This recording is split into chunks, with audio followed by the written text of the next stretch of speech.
Salut à la communauté, je voudrais vous faire une vidéo aujourd'hui sur un sujet qui me préoccupe particulièrement.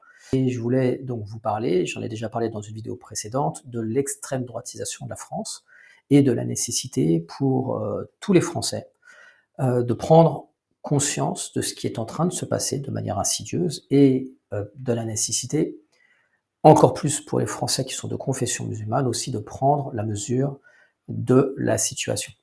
Alors pour ça, je ne vais pas débattre de l'actualité, je vais plutôt m'intéresser à l'histoire, à ce qui s'est passé précédemment, à la fin du 19e, jusqu'en 1940 et l'arrivée de Pétain au pouvoir. Alors quand je parle d'extrême droitisation de la France, c'est pas un mot à prendre à la légère.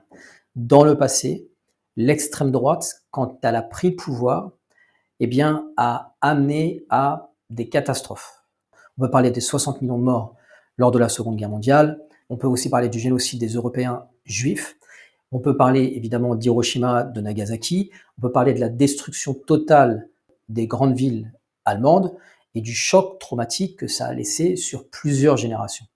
Donc aujourd'hui, on a une idéologie d'extrême droite qui est en train de se diffuser dans la société, et pas seulement dans des partis qui sont entre guillemets d'extrême droite, mais qui aussi se diffusent dans un champ politique beaucoup plus large, qui va de la droite au Parti socialiste. Et simplement pour parler de la France, l'extrême droite a amené de nombreuses catastrophes et a amené surtout à une perte de l'honneur de la France, avec la collaboration, avec les délations de ses propres voisins, de ses collègues, avec l'occupation de la France par l'Allemagne, et puis la déportation de citoyens français, juifs, qui étaient parfois en France depuis plusieurs générations.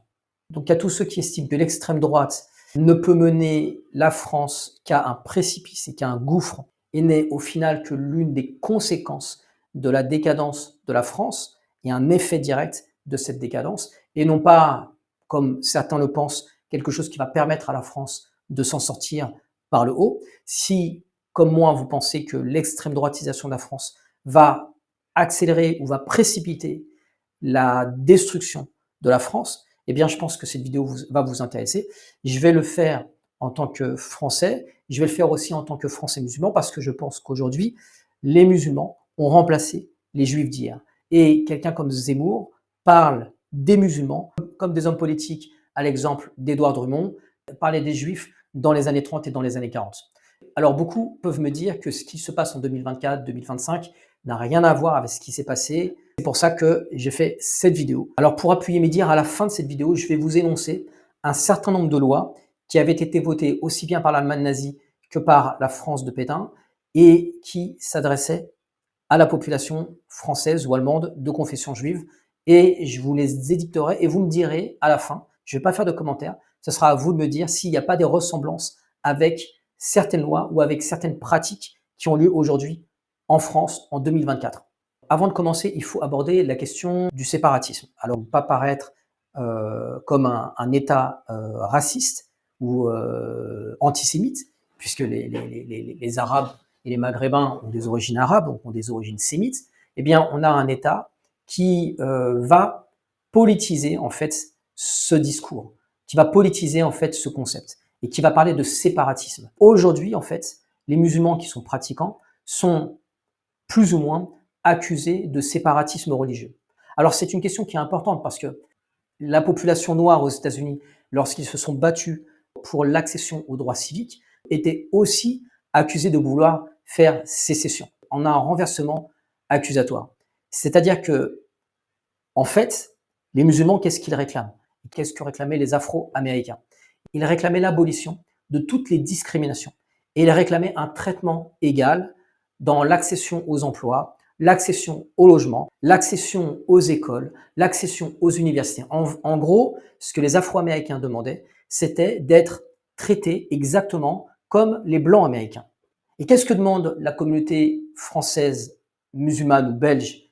Demande exactement la même chose. Demande à pouvoir être recruté dans les entreprises, malgré par exemple le port d'un foulard, demande à pouvoir accéder dans les lieux publics, par exemple à pouvoir aller sur les plages, même en portant un maillot de bain couvrant, demande à pouvoir avoir accès au logement, avoir accès aux emplois, demandent à pouvoir accéder à l'école, demandent à pouvoir avoir des postes à responsabilité dans les entreprises, dans les mairies ou dans les syndicats. Vous vous rappelez cette jeune fille qui portait un voile et qui était la vice-présidente du syndicat étudiant. Il y avait eu un tollé. En gros, ce que demandent les musulmans de France et de Belgique, c'est d'être traités, comment dire, non pas par rapport à leur apparence physique, non pas par rapport à leur tenue vestimentaire, mais être traités par rapport à leur appartenance au genre humain. Et c'est ce que demandait une association comme le CCIF, qui se battait pour la fin des discriminations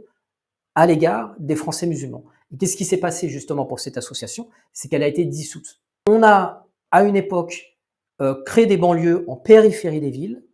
On a créé des cartes géographiques pour que les jeunes de banlieue ne puissent pas aller dans les établissements du centre-ville. On a tout un ensemble de lois discriminatoires qui empêchent des jeunes filles d'aller à l'école parce qu'elles portent des jupes trop longues ou parce qu'elles portent un foulard sur la tête. On a des lois qui n'empêchent pas des employeurs de licencier ou de ne pas recruter des jeunes filles tout simplement parce qu'elles portent un foulard sur les cheveux. Et en même temps, on accuse la communauté musulmane qui, en vérité, demande à être intégrée, on l'accuse de séparatisme religieux. Donc la question qu'on peut se poser, et je la pose à tous les Français qui me regardent, Français qui sont musulmans ou non, est-ce que le fait de vouloir avoir des lieux de culte, est-ce que le fait de vouloir pratiquer sa religion sans être obligé de se cacher, même quand on rentre à l'école, surtout pour des lycéennes, je ne parle pas des petits-enfants ou des collégiens parce qu'ils n'ont pas encore la capacité à choisir par eux-mêmes, mais je pense que quand on est au lycée ou quand on est en BTS, on a tout à fait la possibilité de choisir ce qu'on veut. Est-ce que le fait de demander à pouvoir travailler malgré un foulard sur les cheveux, est-ce que le fait de créer des associations pour pouvoir défendre ses droits et pour pouvoir lutter contre les discriminations, est-ce que ça, c'est du séparatisme? En tout cas, c'est comme ça que c'est compris aujourd'hui par l'État français. Alors quand je parle de l'État français, je parle en vérité des personnes qui sont à la tête de l'État. Deuxième argument, quand on me dit que oui, mais ce qui se passait dans les années, ce qui s'est passé à l'époque nazie ou sous la France de Vichy, on en est loin, eh bien, ma réponse, c'est que ce processus d'extrême droitisation de la société avait commencé dès le 19e siècle, avait commencé après la défaite française face à la Prusse lors de la bataille de Sedan, donc en 1870. Et à chaque fois que la France ou l'Allemagne ont connu des crises, eh bien, il y a eu une résurgence de l'extrême droite. Il y a eu la défaite de la France face à la Prusse en 1870. Il y a eu la défaite de l'Allemagne face à la France lors de la Première Guerre mondiale. Il y a eu la crise de 1929 qui a mis au chômage des millions de Français et des millions d'Allemands. Il y a eu la défaite de la France en 1940. Et à chaque fois, au final, que le système se trouve en situation de crise, donc d'implosion, eh bien, il y a une résurgence de l'extrême droite. Pourquoi l'extrême droite a systématiquement été soutenue par les milieux de la finance? On sait que aussi bien Mussolini que Hitler avaient été financés par des riches industriels.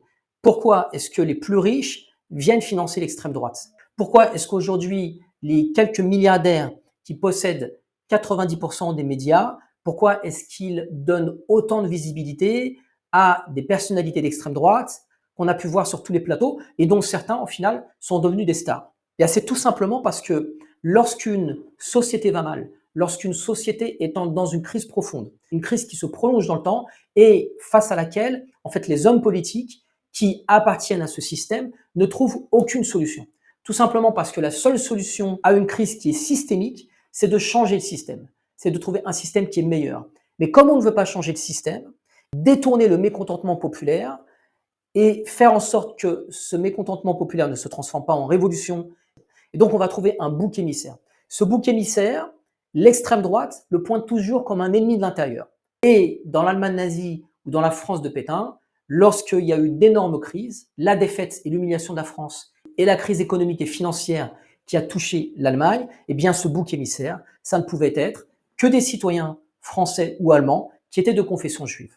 Donc aujourd'hui, pour ne pas changer de système, l'oligarchie au pouvoir va tout faire pour diviser la société afin qu'il n'y ait pas justement cette unité pour changer le système. Alors évidemment, ça ne pourra pas se faire du jour au lendemain dans une société qui n'est pas malade. Et il va falloir des années de travail, des années de propagande, des années de manipulation pour en arriver à une dislocation en deux de la société. Pourquoi? Parce que l'être humain, selon moi, n'est pas viscéralement mauvais. L'être humain a simplement peur, en fait. Et ces peurs, elles peuvent être alimentées par les hommes politiques ou par les médias. Ce processus de radicalisation de la société, parce qu'on accuse les musulmans de se radicaliser, en vérité, ceux qui sont en train de se radicaliser, eh bien, ce sont les institutions. Eh bien, ce processus de radicalisation en faveur de l'extrême droite, il se passe dans l'histoire, en général, en 3 étapes. La première étape, c'est la théorisation de l'idéologie, et c'est sa diffusion des idées d'extrême droite, du fait qu'il y a un ennemi de l'intérieur dans toutes les couches de la société. Ça va d'abord commencer par des intellectuels, et puis des journalistes, et puis des hommes politiques. Et on arrivera à la phase 2. Alors à la fin du 19e et au début du 20e siècle, on avait plusieurs penseurs et plusieurs politiciens, comme aujourd'hui on a des politiciens qui ont à peu près le même discours, comme Maurice Barrès, comme Édouard Drummond. Et puis on avait des penseurs et des idéologues comme Charles Maurras. En fait, ces éléments se complètent entre d'un côté des journaux et des médias qui vont diffuser cette propagande, des idéologues qui vont réfléchir et analyser pour essayer de créer des concepts, et puis des politiciens qui vont s'emparer de ces concepts et qui vont tenter de légiférer dans ce sens. Il y a un autre point qui ressemble un petit peu à ce qui est en train de se passer aujourd'hui, c'est que beaucoup des penseurs qui étaient antisémites venaient des colonies françaises, et notamment de l'Algérie française. C'était par exemple le cas d'Édouard Drummond, qui a collaboré par la suite avec l'Allemagne nazie, qui lui était député d'Alger dans l'Algérie française. Aujourd'hui, on sait que Éric Zemmour, par exemple, ou on sait que Gérard Darmanin ont leurs parents ou grands-parents qui étaient présents dans l'Algérie française, soit en tant que colons, soit en tant que harkis. Je vous laisserai faire vous-même les recherches. Donc, on va arriver ensuite à la phase 2 de ce pourrissement de la société, de cette extrême droitisation de la société. C'est-à-dire qu'à un moment donné, au début, c'est parti d'une petite minorité de penseurs, de journalistes, d'idéologues et de politiciens, et puis au fur et à mesure, ça va accoucher des pans de plus en plus importants de la société, 2% de la société, 5% de la société, 10% de la société, 20% de la société, 30% de la société, jusqu'à ce qu'on arrive à une majorité de la population. Et c'est ce qui s'est passé dans l'Allemagne nazie lorsque Hitler a pris le pouvoir démocratiquement par les élections en 1930. Et on arrive à la phase 2 donc de ce processus de radicalisation et d'extrême droitisation des sociétés. Alors à ce moment, on a non plus quelques individus qui sont antisémites ou qui sont islamophobes, mais on a des gens ou des personnalités qui sont au pouvoir et qui ont le pouvoir, qui ont les manettes et qui peuvent décréter des lois ouvertement discriminatoires. Quel est l'objectif dans un premier temps? Parce qu'on n'arrive pas encore à la phase 3. L'objectif dans un premier temps, c'est de tenter de monter une majorité de la population contre une petite minorité. Donc on a trouvé un bouc émissaire et il faut parvenir à monter la majorité de la population contre ce bouc émissaire. Donc on va tenter de diaboliser ce bouc émissaire, on va tenter de réduire son influence, on va tenter de l'empêcher de s'organiser, parce qu'un groupe, lorsqu'il est organisé, est plus difficile à attaquer. On l'a vu avec les mouvements des droits civiques aux États-Unis. À partir du moment où les Afro-Américains ont commencé à s'organiser et à commencer à se rassembler, et sont devenus des millions parfois à manifester et à se rassembler autour de grands leaders et autour de grands partis, eh bien l'État a été obligé de céder. Mais tant qu'on attaque des individus, il est très facile de les vaincre. Donc, diminuer l'influence, les invisibiliser, les diaboliser, empêcher toute organisation de cette minorité. Et puis on arrive à ainsi un processus d'exclusion. Quelle est la dernière phase de ce processus de radicalisation et d'extrême droitisation de la société? Eh bien, la dernière phase, c'est quand un parti d'extrême droite prend le pouvoir. Et c'est quand une majorité de la population a élu ce parti d'extrême droite, a élu cet homme d'extrême droite, et du coup, cet homme d'extrême droite a les mains libres pour pouvoir aller jusqu'au bout de sa vision et pour pouvoir faire ce que peut-être il n'avait pas annoncé. Et à partir de là, c'est toute la société qui est entraînée dans une folie collective. Dans la dernière phase, on en arrive, après avoir exclu, on va dire, socialement, politiquement, économiquement et affaibli les capacités d'organisation de cette minorité, on est capable de les expulser. Et je vous rappelle que dans une interview, Éric Zemmour a parlé de déportation. Et quand le journaliste lui a posé « mais vous seriez prêt à déporter 5 millions de musulmans ?» Sa réponse a été très ambiguë. Il a dit « je sais qu'en apparence, ça peut paraître irréalisable, mais l'histoire est surprenante. » Mais sachez que Éric Zemmour, à plusieurs reprises, mais pas seulement Éric Zemmour, des personnes haut placées au niveau institutionnel, ont considéré que la communauté musulmane était un corps étranger. Et Éric Zemmour a parlé d'un peuple dans le peuple. Donc je vais vous donner une liste de toutes les lois qui sont sorties à partir de 1933, donc après la victoire d'Hitler, puis en partir de 1940, après la victoire électorale de Pétain. Donc ça veut dire qu'à un moment donné, l'extrême droite arrive enfin au pouvoir, après un long processus de maturation qui a duré quasiment, on l'a dit, 50 ans, qui a amené à une contamination de l'ensemble de la société. Et voilà le type de loi qu'on a pu avoir. Alors, le boycott des commerces cachers, la révision des lois sur la naturalisation. Tous les citoyens français ou allemands qui sont de confession juive et qui ont été identifiés sont radiés de la fonction publique. Les élèves de confession juive sont expulsés des écoles et les écoles juives elles-mêmes sont fermées. De même que les synagogues. Donc on ferme les synagogues et en Allemagne, on va même jusqu'à les détruire. Il faut savoir que là, en Italie par exemple, il y a une loi qui propose de faire fermer toutes les mosquées italiennes. En gros, ce qui se passe, c'est qu'en Italie, l'islam n'est pas reconnu dans la Constitution. Et du coup, sur les 1200 mosquées qui existent en Italie, seules 6 ont été officiellement reconnues. Et cette loi entend fermer toutes celles qui n'ont pas été reconnues. Je vous laisse réfléchir à ça et à ce que ça veut dire sur la liberté de culte. Dans l'Allemagne nazie, en 1936, les athlètes qui ont été identifiés comme de confession juive ou d'ascendance juive ont été interdits de participation aux Jeux olympiques.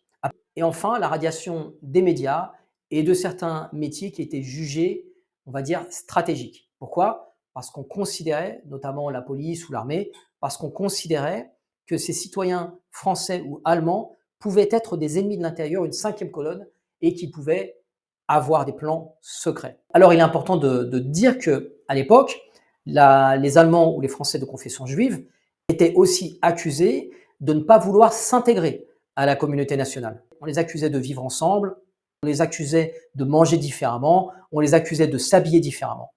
Alors peut-être que je me trompe, mais je vous pose cette question, à votre avis, est-on en train d'assister à un processus d'extrême droitisation de la France? Et si c'est le cas, est-ce qu'on en est à la phase 1 ou à la phase 2? À mon sens, on n'en est pas encore à la phase 3, mais est-ce qu'il serait possible que cette phase 3 finisse par advenir d'ici une quinzaine d'années, par exemple?